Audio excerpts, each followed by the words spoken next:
Brilliant. Welcome, everybody. We're letting everybody in. There's people coming in over the next couple of minutes. You'll hear a little beeping on my side of things. But yeah, welcome, everyone, and thanks for joining us today. My name's Christy Spire, and I'm the acting team leader with the education team here at Green Adelaide. I'd like to acknowledge that we're meeting on the traditional lands of the Kaurna people today. Ngadlu Tampanthi, Ngadlu Kaurna, Yatanga Imperenthi. And yeah, it's just always a privilege to remember the history and the current people that are helping to manage and care for this land with all of us together.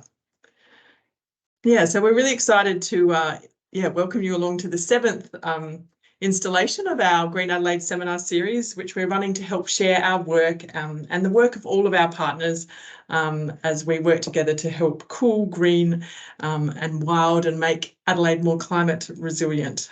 So thanks for joining us. This session is being recorded if you get interrupted at all, and will be available on our YouTube channel. And we'll send out a link to the recording and some resources after today's session as well. You're invited to ask questions at any time into the chat and we'll answer them as best as we can at the end of the session. I'm sure Matt will get overwhelmed, but we'll be sure to follow up anything that we might miss out on in this little hour of time. So yeah, today's theme, as you would all be aware of, is creating a butterfly-friendly Adelaide. I'll just get to our next slide just to show the format of the session today. So we've got 40 minutes with Matt Endacott, and I'll tell you a little bit more about him, and then we'll have 15 minutes at the end for that question time. So please put your questions into the chat at any time during Matt's presentation, and I'll help to facilitate those questions at the end, and then just lead you into a few other things about Green Adelaide. So we'll keep it nice and tight from 4 to 5 p.m. To let you get on into your evenings with your family and households. So today, very pleased to introduce Green Adelaide's resident butterfly expert. Matt Endacott has over 15 years experience restoring and protecting the South Australian coastal and hills landscapes. And he has assisted in focusing attention to threatened butterfly species, including the yellowish sedge-skipper. I always struggle saying that one. The Bitterbush Blue and the Chequered Copper butterfly. In his spare time, Matt is active in locating and recording butterflies in the region and studying their life cycles. He has a small suburban garden, and after transforming his nature strip, has since recorded 17 butterfly species, which is just awesome. He also enjoys playing basketball with his 2 kids, who are yet to catch the butterfly bug, but there's still plenty of time, Matt, still plenty of time. So today's Matt's going to take us through an overview of the butterflies found across Adelaide, which butterflies are threatened, the work being done to conserve them, and what we can all do to help. So thank you so much, Matt. I'll get my screen down so you can share yours. Thanks so much. Cool. So thanks for having me, everybody. My name's Matt Endacott. I'm a Metro Coastal Conservation Officer with Green Adelaide. I've got a bit of a butterfly bug, and I'm here today to talk about creating a butterfly-friendly Adelaide with Green Adelaide. Okay, so just a quick introduction. So South Australia is home to a unique array of butterflies, which captures the imagination of a lot of people, young and old, and they play a real essential role in the ecosystem. Unfortunately, many of these butterflies are under threat to the region due to habitat loss, clearance of native vegetation, drainage of swamps, overgrazing, mowing, trampling of grasslands, fire, and the use of insecticides. So today with the slideshow, what I'm going to be doing is I'm going to be using the common name for all the butterfly species just to make it simple. I'm going to provide examples of host plants.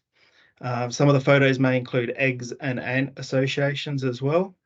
And I'm going to be taking you through 41 species that you might find throughout the Green Adelaide region. I also like to acknowledge that some of the threatened species that we've worked with have been in collaboration with Alex Stalatsky from EntoSearch. Okay, so one of the first ones that we've got in our region is the common grass blue butterfly. So a lot of you probably have this one hanging around in your garden. It's probably one of our most common blue butterflies. and quite a little pretty one that you'll see just flittering around in your garden.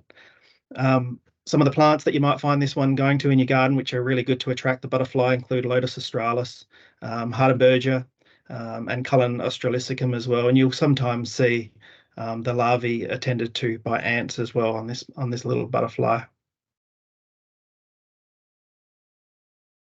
So the next little butterfly that we'll probably see in a lot of gardens, a lot of conservation parks as well, and a lot of revegetation is the Saltbush Blue. So another little blue butterfly. And what we find with this species is that it lives on a lot of saltbush species as well. So things like Atriplex, Semibacata, Inaudia nutans, and Rhagodia candulana are some of the host plants for this butterfly as well. Sometimes you'll see the larvae attended to by ants as well, and they might be on the host plants attending that larvae. Probably one of our tiniest little butterflies and really hard to get a photograph of is the two-spotted lime blue. You've got to be pretty quick with the camera to get this little critter.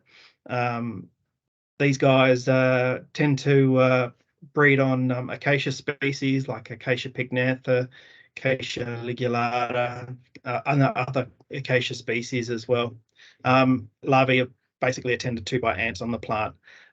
You can see on the right there that there's a little butterfly on the buds of the acacia, and they'll tend to lay eggs on the buds of the plant, and the caterpillars will start feeding from there. Another pretty little butterfly, another blue, is the pea blue butterfly. Another one that you'll commonly see in gardens and conservation reserves. With a little bit of revegetation of certain species on park sites, we can see this one return pretty quickly. And even if you throw a couple of plants in your garden, you'll really get this butterfly in your garden.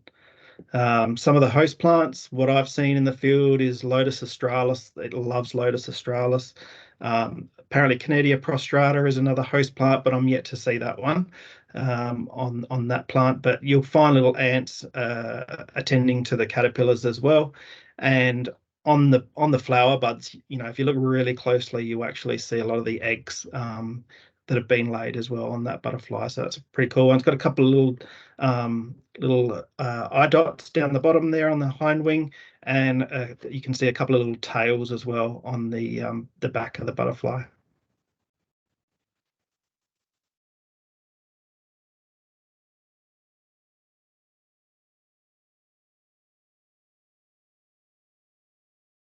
So Bitterbush Blue. So our team have been working to help this butterfly out for a number of years now, and a lot of volunteers are really trying to get this butterfly back into really suburbia along the metropolitan coastline. And its host plant is Adriana quadripetata. Sometimes you'll see the larvae getting attended to by ants, and here we've got a picture of the side wing and the upper wing of this species. So in 2017, we had Richard Glatz and Andy Young write a report up in 2017 looking at this species and its distribution across the Metro Adelaide region. Since then, we've had increased plantings across the area by volunteers and councils, and we've got increased knowledge of the plants. The volunteers and managers, they now know about this species and are adding it to their mix. And we've got community nurseries growing this plant and giving them out to volunteers as well to put in sites. We've got large-scale public awareness through Butterfly Conservation SA and bringing back the butterfly group as well. So, people are getting this in their gardens as well. So what we've been doing is we've been undertaking surveys again of this species in the metropolitan area. And reevaluating their distributions throughout the metropolitan area. So as you can see, we've got the female on the left. Hopefully it's on your left. And I've just put a little photo up there. It's got a tiny little egg on the female bud of the plant. Generally in the field, you'll find that the eggs are more on the male, which is on the right-hand side. You can see there's 2 eggs there. Just observations that I've noticed is the majority of the eggs are laid onto that the male seed head, and you'll find most of the caterpillars on the male plants as well. This is just a snapshot of some of the caterpillars in with their surroundings. You can see that there's a the green blends in with the leaf matter, the red blends in with the male buds as well. If you look closely in the middle picture, you can see tiny little holes in the male flower bud. That's probably where probably the first star of the instar of the caterpillar has come out of the bud. So it's feeding on the inside of that bud, and then once it gets too big, you'll find them out on the plant as well. So last year we found 2 remnant sites of Adriana in the southern part of the metro area, and there was a substantial amount of plants, but unfortunately the butterfly is not present there. So we've actually undertaken 2 translocations to those sites, and it's been a real success. We're pretty much really happy with that site, and every time I've been to that site, the butterflies are flying around everywhere, which is fantastic. Unfortunately, 2 other sites that we did translocation a couple of years ago to, the plants became really stressed, and yeah, one of the sites, maybe the butterflies hanging on there, but very low numbers. But unfortunately, the plants were just too stressed for the butterflies to hang in there. Just an example that I thought I'd throw in there, which sparks a bit of interest, is this is just someone in the council area that I work at. They've actually planted an Adriana hedge in their garden. And this can be used, if you've got a small garden and you're near an area where an Adriana stand is, you could use, this plant as an actual hedge for the butterfly species. Councils can use it in small areas. So really, we've got no excuse for trying to get this plant out there in the landscape to help this little critter out. Okay, on to the next butterfly. So we've got the Mottled Blue butterfly. This is a little bit bigger than some of those other blue butterflies and quite a striking butterfly. Very fast mover, and you'll definitely see ants attending to the larvae on this species as well. Once again, Acacia pycnantha golden wattle is one of its preferred host plants that you can plant in your garden, and you might see this beautiful butterfly in your garden. The Raid Blue, you don't see this too much. You don't really see it in urban gardens, but you see it in conservation parks, quite large landscape areas. Quite a nice little butterfly. Some of the host plants for this one include Westringia rigida on the coast, Stomodia florentenda, and what I've seen out in the field is the females laying eggs on the weedy plantain. So that's something to keep in mind as well when you're doing your conservation work, to removing weeds as well. You might be upsetting the balance of these butterflies. Blotched Blue is another little butterfly, really hard to spot. It's got a few different color variations on the upper wing, but it's got these lots of little dots on the side of the wing, and that's a pretty much a telltale sign of this little butterfly species. There's a native plant called Snottygobble, Cassytha glabella dispar, and pubescens. That's its host plant, and you'll see these mostly in conservation parks or areas with significant native vegetation. It's not a butterfly that you would generally see in your garden unless you had one of these host plants. Sometimes you'll see the larvae attending to the ants on this species as well. Another striking butterfly, Western Dusky Blue, which is a really vibrant blue when you see it out in the bush, quite a striking colour. And another one that goes to another Snottygobble species, Cassytha malentha, and also you'll find this one attended to by ants sometimes as well. This is a little bit bigger than the last one, the Blotched Blue, and a different coloration on the upper wing. One that you might see in the news a bit with Butterfly Conservation SA, they put a put a lot of effort into protecting this butterfly, the checkered copper. We've got the site in the parklands, which a lot of people know about, and yeah, it's a bit of a special butterfly that is under threat in the region. Some of you may know that its host plant is Oxalis perenans, which is native soursop, quite a dainty little soursop that you'll find, and some of you might even have that in your gardens. But you'll see this one more in grasslands across the Adelaide region.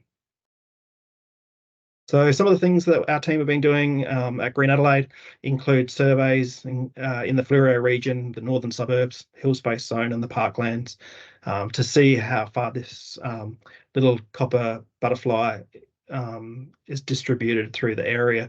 And in that, we've probably found, found 2 new populations in the metro area, which is great news and gives this little copper a chance to move around a bit. You might have this in your garden, you might not even see it. Some people have actually got this growing in their gardens and know about it. A really cool little skipper. So if you've got a native oxalis, which is a bit hard to ID, it's worth having a look there in your garden. So as I said, you've got host plants, which are the Oxalis perenans, Oxalis axilis, and cuniculata. This butterfly has an obligatory symbiotic relationship with small black ants of the Iridodermex genre. It's a real special relationship that these caterpillars have with the ants as they get taken down the hole, and they basically bring them up to feed as well. So there's real protection going on.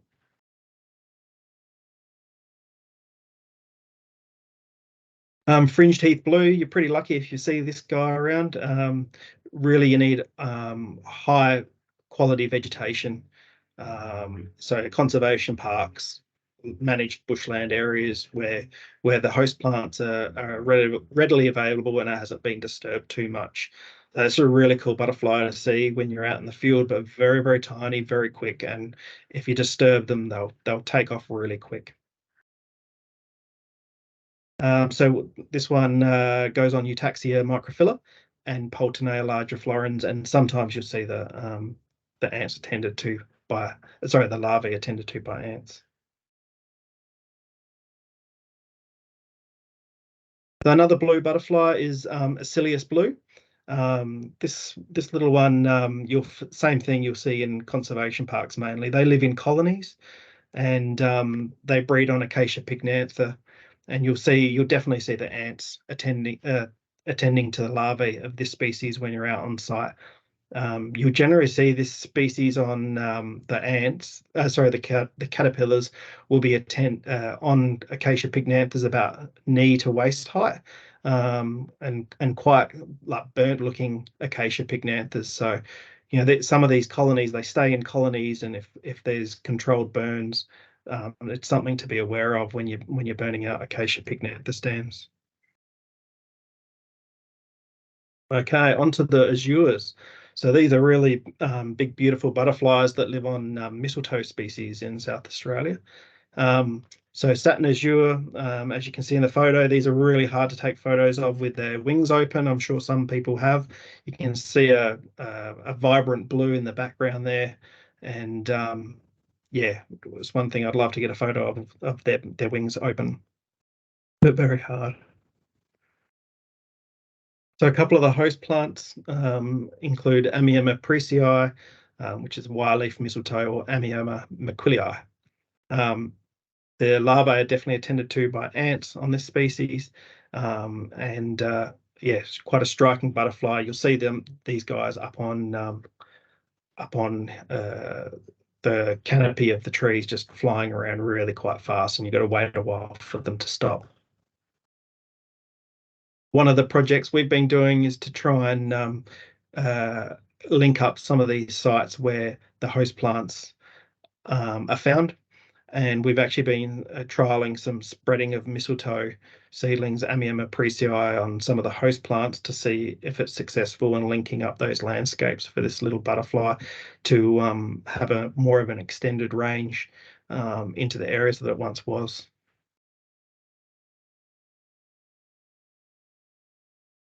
So this is the other Amiema melaleucii, and a bit of a different species. That you can see the seed head here, and this is not really around in the metro area, and we've started to spread that around as well to see how that goes, and we'll find out the results of that in a year's time. Another Agarus species, the broad-margined azure, which is another Agarus. They all look very, very similar, but the wing patterns are a bit different. And this little butterfly goes on Amiema precii and Amiema mcquillii, which is what it's on in this photo. And these guys will be attended to by ants as well when they're small larvae. Once again, if you're looking for these guys, you'll have to see one flying up in the tree canopy and just keep your eye on it as quickly as you can, wait for it to land. And if you want to take a photo, you just have to be patient, unfortunately. Another one our team's been looking for in the metro region, which we haven't yet found, is the southern purple azure. This butterfly breeds on Amiema precii and Amiema mcquillii. We've got these guys up in the foothills, but not really on the coastal region as yet. We haven't found them yet, but quite a striking big butterfly as well. If you see these guys, you'll see these right up in the top of the canopy flying around and really hard to photograph. This is our second butterfly in the list that I've got so far that's got a relationship with Camponotus ants, coconut ants. You can see here the larvae being attended to by the ants, and what you'll find is this larvae will go up to the top of the tree and feed on the mistletoe during the night, and then during the day, to avoid predators, it'll go back down the tree and hide in the bark of the tree, and that's where the ants will tend to it. So yeah, a nice obligatory symbiotic relationship with the Camponotus ants there.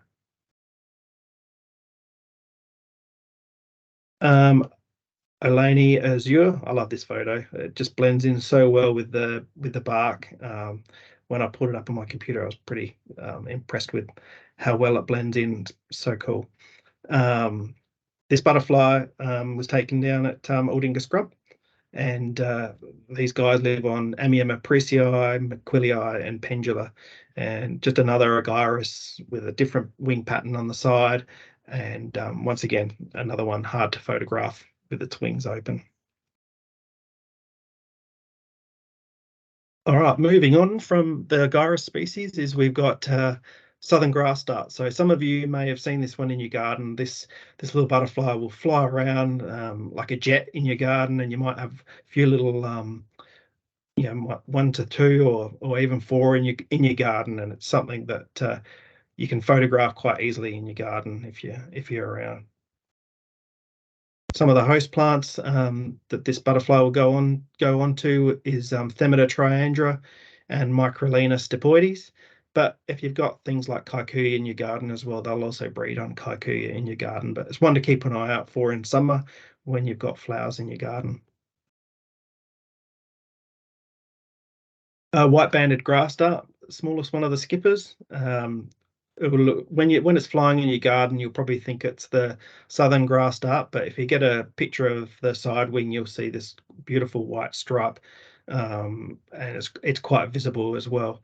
So it's good to take photos just to get your ID in on this species.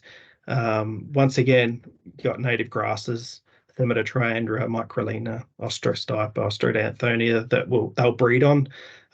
What I've found in my garden, leave a bit of kikuyu in your garden, let it go rank over summer, just let it go wild, and then you'll probably get this butterfly in your garden.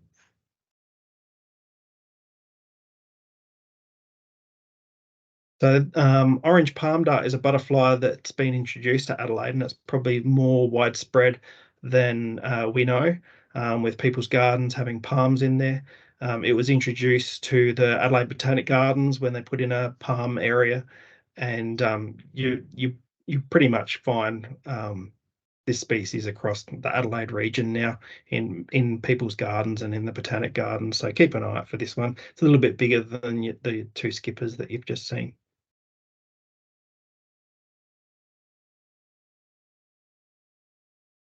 Another butterfly that our group has been looking at is the diamond sedge-skipper. This butterfly, we have the host plant is Olane Azure. We find that in heathlands on the coast and inland as well. It's widespread throughout South Australia, but along our coast, a lot of these coastal sites, heathland sites on the cliff tops, are very fragmented now. So we've actually done population surveys across the Metro Coast and the Fleurieu region as well to see where these guys are hanging in. And as you said, it's on coastal heath sites. We've actually been doing surveys on a site that a fire went through in 2020 and burnt a lot of its host plant in the middle of a reserve. And we've just been monitoring that site to see when the skippers are going to actually start using the host plants after that fire. So it's been about 3 years now, and they're not really using the host plants in the burnt area as quick as we had thought they would. So it's just something that we thought we'd just undertake surveys just to see how that skipper's hanging in there. This is just a picture I threw in just to show a female laying an egg. That's the egg on the left there that this one laid on one of those coastal sites that I look after. When we're doing our surveys, we're actually looking for shelters. So on the left of the screen, you can see a shelter that this caterpillar has created, and it's actually silked up the leaves of the Garnia linidra together and twisted them around. The caterpillar is actually facing downwards, and at night it will come up and feed on those fresh leaves at the tips. And I've just thrown in a picture of the actual caterpillar at later stages of its life cycle here as well. Another little skipper that we've been looking at in the coast is the Mottled Grass-skipper. Bit of a specky little butterfly, very tiny, very quick, and you don't see them around very often. So some of the native species that this skipper are reported to breed on include Poa, Ostrostipa, and Ostrodanthonia species. So we looked at coastal distributions of these butterflies, and we've really found that the colonies of this butterfly is now fragmented. We've got 4 distinct populations through the Green Adelaide region, and it's a bit of a tricky one to find because they're only on the wing for 2 weeks of the year in March. So it's just something that you have to be on it. And yeah, in the last 3 years, I've seen different fluctuations of how many are actually on wing in those 2 weeks. So it's a bit of a butterfly that probably needs a bit more conservation work than anything, and just councils raising the mower up a bit on the grasses and reducing that mowing pressure would help out this species, especially in those fragmented colonies. So here's a picture of some of the eggs. So we've actually done a trial translocation to another site in 2023, and we'll see how that goes in the future. Hopefully it's successful. What we found in the field is that they're not actually, well, we haven't seen them using those native grasses out in the field, but we've actually seen them using weeds. So we've seen them using false brome and perennial veld grass. So some land managers might have to adapt if they've got colonies to looking after those host plants for this species as well before we lose them.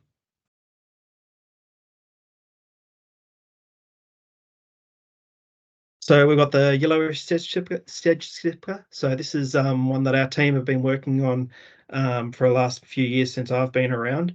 and we've been doing releases across Green Adelaide region after a lot of revegetation of its host plant Garnia phylum.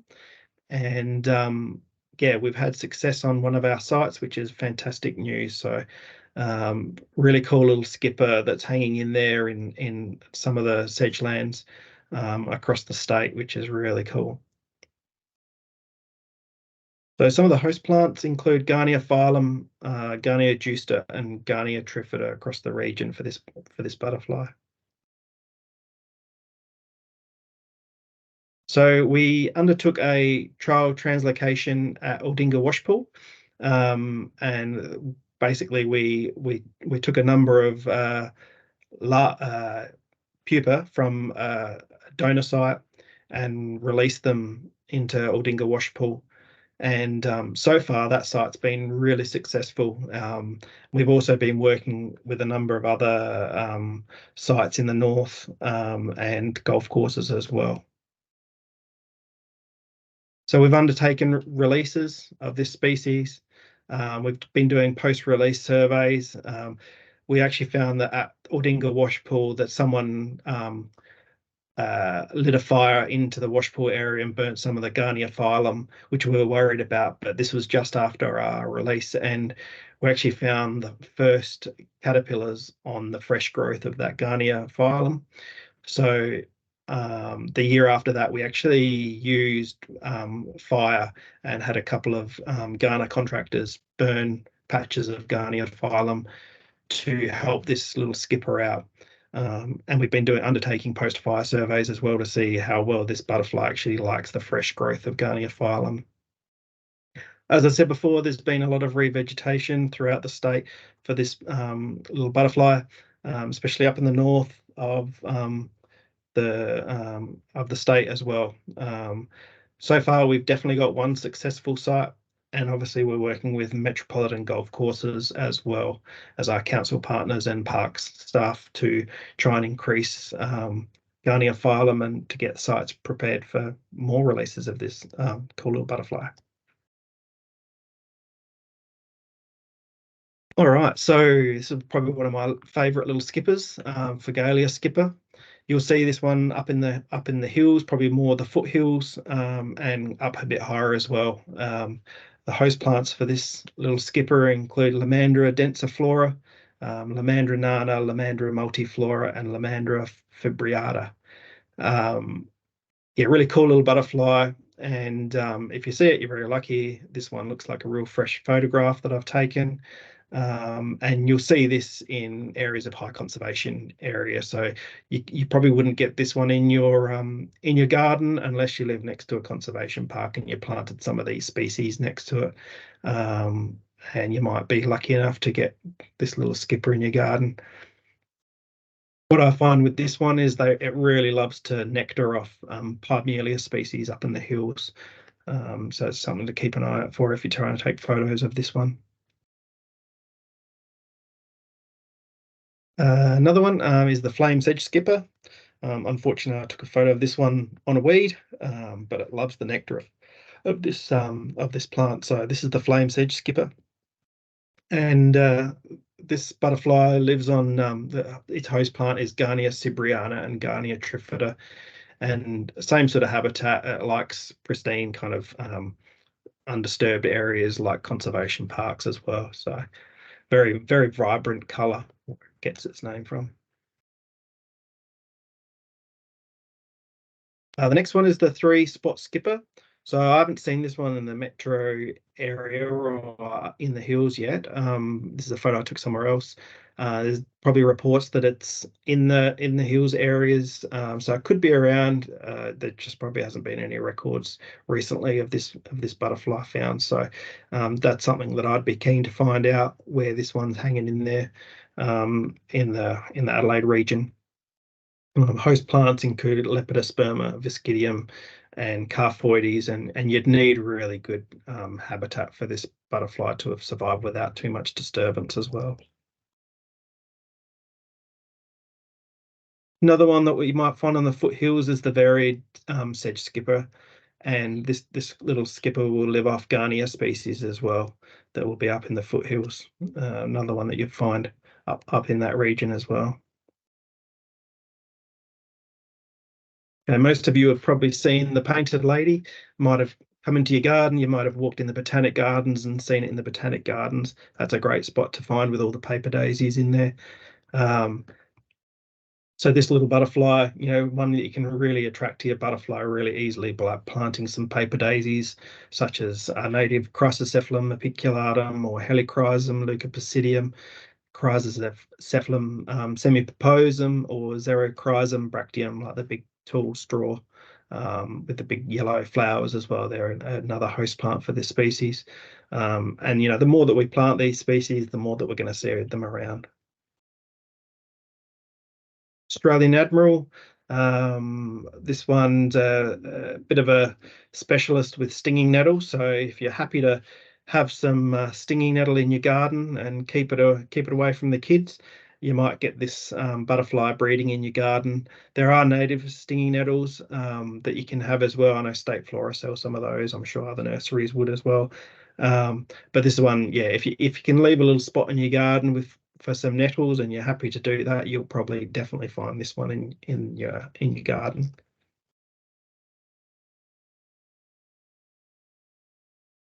The next one is Meadow Argus. So they're around at the moment. You'll start to see their colours are quite dark as well at the moment, and they've got a nice little colour to them. And just flying through conservation parks, you'll find that they'll be breeding on Scabola species and Stomodia in some areas. With this butterfly, what I've seen it breeding on is plantain and Scabiosa in the field, which are two weeds. So that's something for land managers to think about and weed control contractors to think about as well. If they see any caterpillars on these plants, it's probably best to avoid doing any damage to them. We'll probably know about the monarch. This is the monarch. A lot of education with kids about the monarch. And its host plant is milkweeds. The other little one that's very similar that lives off milkweeds is the lesser wanderer. And this one comes down from the north of the state, and there's a native pair that this butterfly breeds on up in the north of the state, but which is also a milkweed, but it's a native plant. And now with the introduction of the weeds, the milkweeds that we see around the place, especially in conservation parks and people's gardens, you'll probably see the caterpillars of this one and even the butterflies laying its eggs on that plant.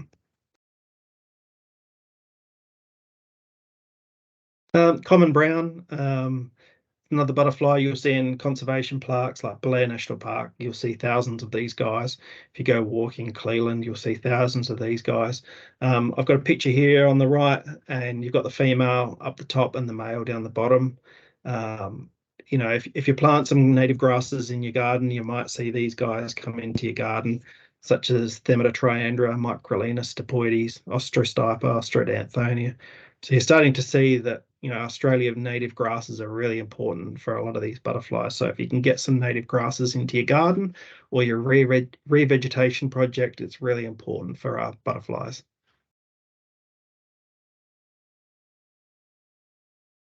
Another specky butterfly, if you get to see it, the ring Xenica, bit of a specialist.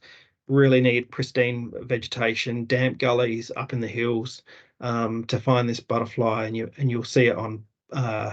It'll be breeding on Poa clelandii, Poa tenera, and Microlina stipoides. You probably won't see this in your garden, but I just thought I'd make you aware of this butterfly that is hanging in there in specky sites.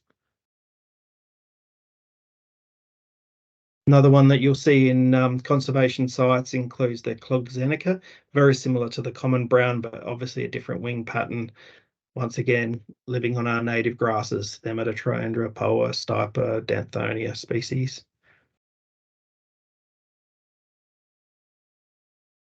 I feel pretty lucky to get a photo of this tailed emperor. So we definitely have them around the Adelaide region, and I think they're Australia's largest butterfly.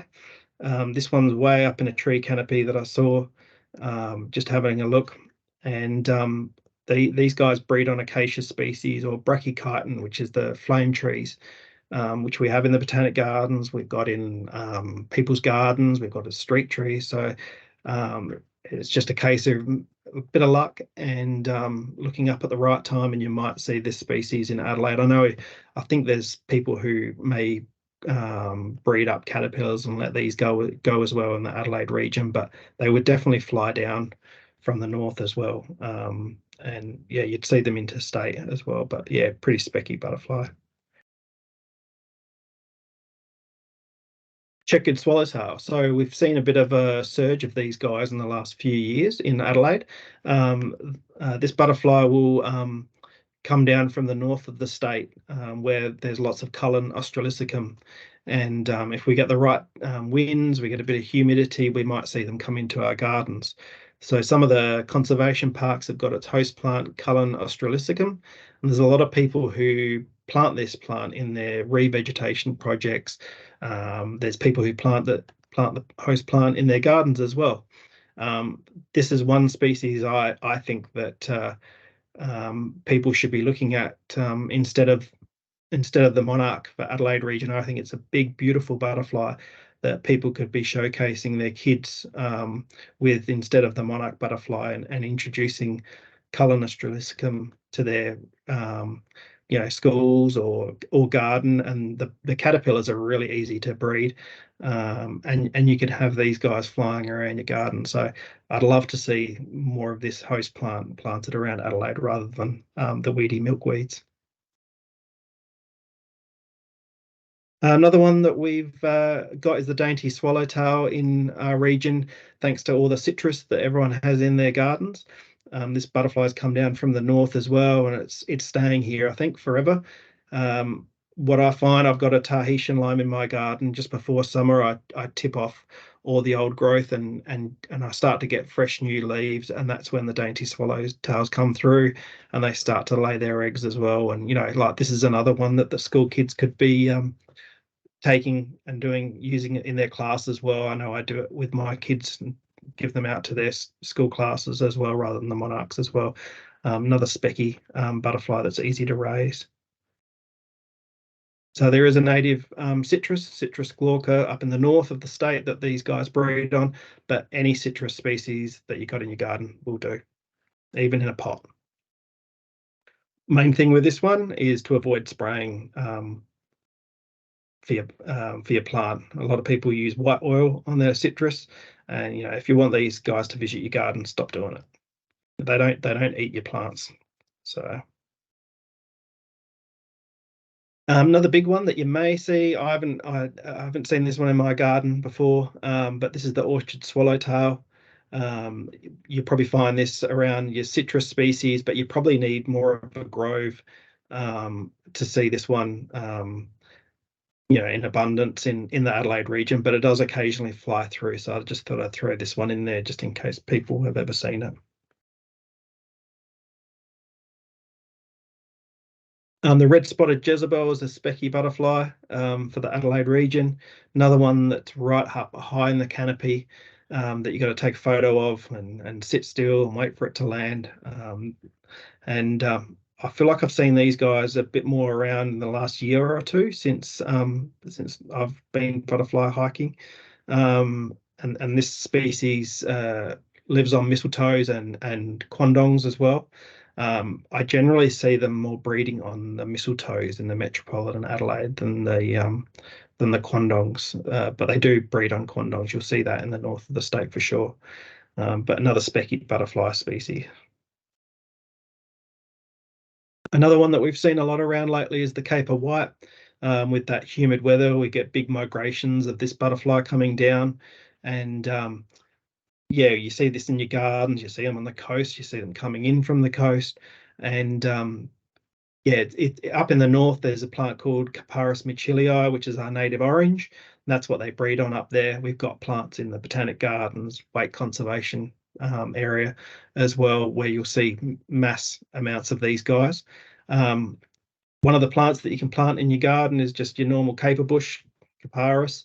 And you might see these guys come into your garden if you haven't got a big enough spot for Capparis michilii. Fly-through species is the small grass yellow. Probably more in the north of the state that we'd find this one living on plants including senna.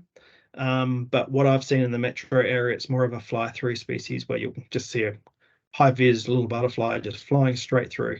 And yeah, nice little butterfly, but it'll be great to have that around a bit more in the Adelaide region.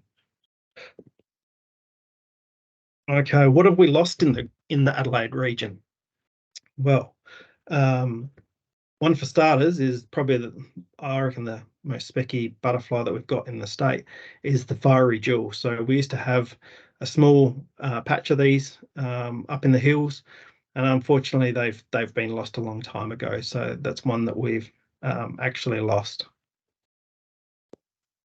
The other species, which is endemic to South Australia, which is Waterhouse's hairstreak. So this butterfly has been extinct in the region, the Adelaide region, for a number of years now, and it's still hanging on in the state, but it's just disappeared from the region due to urban development. One that's probably on our border of our region is the golden-haired sedge-skipper, which is hanging in there. This little butterfly is just one of those another little skippers that are out there. Cool little name, and we've been doing surveys for this one. We've actually found 4 sustaining populations just outside the region, and the host plants include Garnia trifida, Garnia phylum, and Garnia cipriana. Yeah, so our team are looking at this at Green Adelaide, and we've actually been collecting. A lot of work's been done on Garnia phylum, and it's easy to propagate. Unfortunately, not many people have been looking at trifida, Garnia trifida. So we've actually been undertaking seed collection of this species. Green Adelaide team have been working with the South Australian Seed Centre to work out how to propagate this species, and we've got multiple growers out there actually growing this on. We're trying to put this one back in the landscape, such as areas like the River Torrens at Breakout Creek, and trying to increase the numbers of these plants, and then hopefully we might be able to get the golden-haired sedge-skipper back into the landscape. Okay, so what can you guys do as if you want to help butterflies out? So reduce chemical use. Don't spray your citrus with white oil. If you want these guys to hang around your garden, that's a big tip. Butterflies like messy gardens as well. Plant some host plants. I've given you a number of host plants that you can plant in your garden. And they also need nectar for butterflies as well. So make sure you've got some plants that the butterflies can nectar off. Provide areas of shelter, areas of warmth as well. The butterflies love that. Leave some bare ground as well. You might find them just sitting on the bare ground. Add some rocks as well. You can use online platforms to see what you might have in your area. The butterfly species, there's a lot of information out there of where some of these species are found. If you plant some of those appropriate species in your garden, if you're next to a conservation park, chances are that you might find them in your garden. Just a tip for photographers, try and photograph the upper wing and the side wing for identification. It helps out a lot. And I think that is my slideshow. That's me done, Christy. Brilliant. Thanks so much, Matt. Yeah, just slowly coming. I think we've got a little bit of a delay, but yeah, slowly coming on. Fantastic. Yeah, just those photos are amazing. Just such delicate kind of markings and everything. It's amazing. We've got lots of questions kind of boiling over here, which is fantastic. Yeah, one I think you've kind of slightly answered, but for those of us that don't know some of the terminology, yeah, just people interested in what ants attended to larvae actually means, and a little bit of an understanding about the symbiotic relationship. Okay, do you want to just stop sharing your screen as well, Matt, and then people can see you a little bit more clearly. There you go. Okay, Awesome. cool. So some of those blue species, some of the Australian blue butterflies, some of them have ant species attending to them, and they like to take the nectar off the caterpillar. So they look after each other basically. With the species like the checkered copper, basically those ants are protecting the caterpillars and helping them out to basically they need them. If they don't have those ant species, then the caterpillars won't be around. Same with the coconut ants for the Agyrus species. If we don't have Agyrus, if we don't have coconut ant colonies, then the butterfly is not going to find where to lay its eggs. Hopefully that helps that. It's an amazing relationship, isn't The it? complex world. Yeah, there's totally. really good information on Butterfly Conservation SA site about that whole relationship, which is worth watching if you have the chance. Fantastic. Yeah, we'll make sure that we link people to that as well. And probably going on from that, that's probably information there as well. But when you're talking about the host plant, are you referring to where they breed or feed, or is it a bit of both? Yep. So the host plant is the plant that the caterpillar will feed on, that it needs to breed on. So the butterfly will lay eggs on that plant. Yeah, and then the caterpillars will be raised on that plant. So you need a bit of both. You need your native plants that are hosts. So the caterpillar will feed on, and then you also need your nectaring plants where the flowers basically that will bring in the butterflies. Yeah, brilliant. Awesome. And I think someone's helped Ivy out there. She was asking a question around differentiating between butterflies and moths, but I think someone's pointed her in the direction of some butterfly essay videos around that as well. And then there was another question just more about the general life cycle of the butterflies that you've discussed. How long do they usually survive? And that's a tricky question. It's probably different for each species. Yeah, it is. Yeah. I wouldn't know the answer to that with a lot of them. Yeah. No worries. Like the little one that I showed you a photo of, it's only on wing for 2 weeks. Basically, they're out there to mate and then drop eggs, and then they're gone again, and we don't see them for almost 12 months of the year. So yeah, everyone's got their its own little specialty. Yeah, it's amazing. And if people are out there and inspired by all your photography I liked your term butterfly hiking. I hadn't heard that before. I have to come out and butterfly hiking with you one day. If we find butterflies and want to make a recording of the sighting, should people use iNaturalist to do that? Yeah, so a lot of my photos are put up on iNaturalist. I'm on there pretty regularly, and I think that gives us a better picture of where things are. It's a really good platform to use. And yeah, as I said in the photo tip, just make sure you try and get a picture of the side wing and the upper wing, and there's really good people out there who can ID these butterflies, but just make sure you've got a clear photo. If you're putting up a blurry photo, it won't get identified, so it's a bit of a waste of time. Yeah, fantastic. Yeah. And you've already kind of alluded to some of the good resources out there. But yeah, just Amy from City of West Torrens, what are some good resources for people looking to attract butterflies to their gardens? Obviously, we'll send them to this presentation now, and so people can see what butterflies they want to attract. But yeah, anything else in particular, and we can make sure that we link people to it as well. Yeah.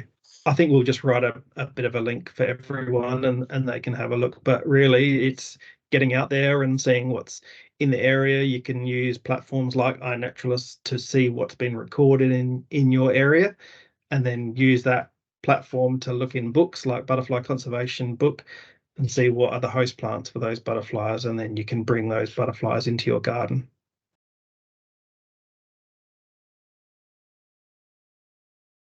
Frozen. And be promoted outside of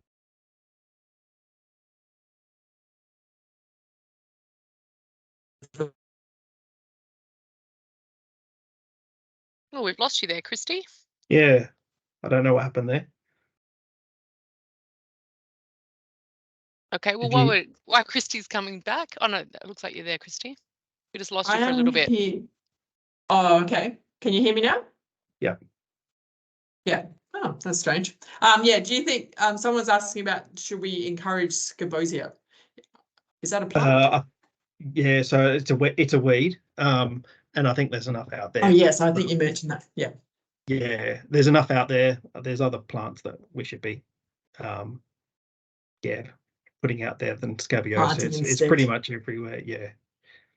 It's just a good nectar Yeah. plant for butterflies. They love the nectar of it if you see any of those plants. Other things you can replace it with is anything with good nectar. So any of our native plants have really good nectar. All those plants that I showed on the list, a lot of them have good nectar qualities as well. So yeah, go back through the video. You'll be able to see some of those plants. Go onto all the websites and they've got good native plants as well that you can use. Yeah, awesome. Excellent. I think that's all of the different questions. We've got time if anyone has one last burning question or anything like that. But yeah, obviously just that huge encouragement to get native plants in your yard and some of those other things that you recommended. And what stood out to me as well was just the diversity that is needed. And if with your nature strip, how many different host plants did you plant in that kind of small space? I don't know, probably like 6 or 6 to 10, maybe 5 to 10, I'll say. But you've obviously got to follow council guidelines as well. So you got to check with your local council to see what is the recommendations. Some councils will want you to plant things 60 centimetres and below. So you've just got to take that into consideration. You might have to get approvals as well from your council.